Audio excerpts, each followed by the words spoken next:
মাইকে আবার আনব্লক করে দিছে। কতবারই গেলে আইডি খুলতাম। জীবনটা তেজপাত হয়ে যেতেছে আর। আরে কি আজব, আমার একটা প্রাইভেসি আছে না, আমি বড় হইতেছি না। আমি তো বাসা সবারই বলছি যে রুমে ঢোকার আগে দরজা নক করে ঢুকতে। আমি কোনো নক টক দিতে পারবো না। কি বলবা বলো, বলে রুম তোর বাইরে যাও, আমি কাজ করতেছি একটা। তুই শিমুলটা টাকাটা ফেরত দিয়ে দে। চোখে চোখ রাখি বলো। তোমার দিকে তাকাইয়া কথা বলতে হবে কেন? তুমি কি আমার প্রেমিকা যে তোমার দিকে তাকাইয়া কথা বলতে হইবে? ওর পুরো বডি ল্যাঙ্গুয়েজের মধ্যে একটা সোর্স ভাব দেখা যাইতেছে। তুমি এরকম অ্যাক্টিং করতেছো কি লার সামনে? আমি কোনো অ্যাক্টিং করতে আছি না, যাহা সত্যি তাহাই বলতে আছি। আমনের আম্মার তো অনেক টাকা, এর জন্য সবাই সোর্স মনে হইতে আছে। আপনারা শিমুলের টাকা ফেরত দিতে বলছি, টাকাটা ফেরত দিয়ে দিবেন। গরিবের টাকা মাইরে খাইয়েন না, এতে আল্লাহ উঠাইবে না। এই বুইরা এদিকে তাক, এদিকে তাকা।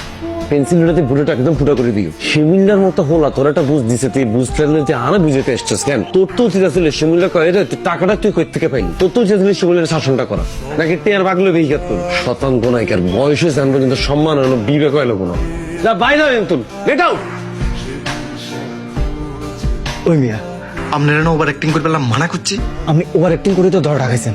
আমরা তুই তো বলছো ডাক করে কথা বলতে। টাট করে কইছি বলে আপনি কাবিলা বাড়ি দাঁড়িয়ে দিয়ে দিবেন নি। আমরা কাবিলা তো একশো চালাক, মিথ্যা কথা বললে বুঝে যায়। মিয়া আপনি মাথায় না এক ফুটা বুদ্ধি নেই। ওর দ্বারা একটা বুদ্ধি আছে। কি বুদ্ধি? কাবিলার দ্বারা কাইন্দে যে এখন বলি যে কাবিলা তুমি শিমুলের একটা হাদিস একটু টাকাগুলো ফেরত দিয়ে দাও। আপনি কাবিলা ভাইয়ের কাছে কাইনলে কাবিলা ভাই আপনাকে তো মারবো লগে আরও মারবো। মিয়া আপনি না একটা বোধ হয়, এই কারণে আপনি ঢাকা উড়ে দিচ্ছেন।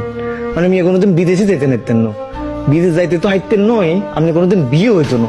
আর যদি বিয়ে হইও যায় আপনি কোনোদিন বউ থাকতো না, আপনার বউ ভাগি আমার কাছে চলে যাইব। শিমুলে তুই কি বললা?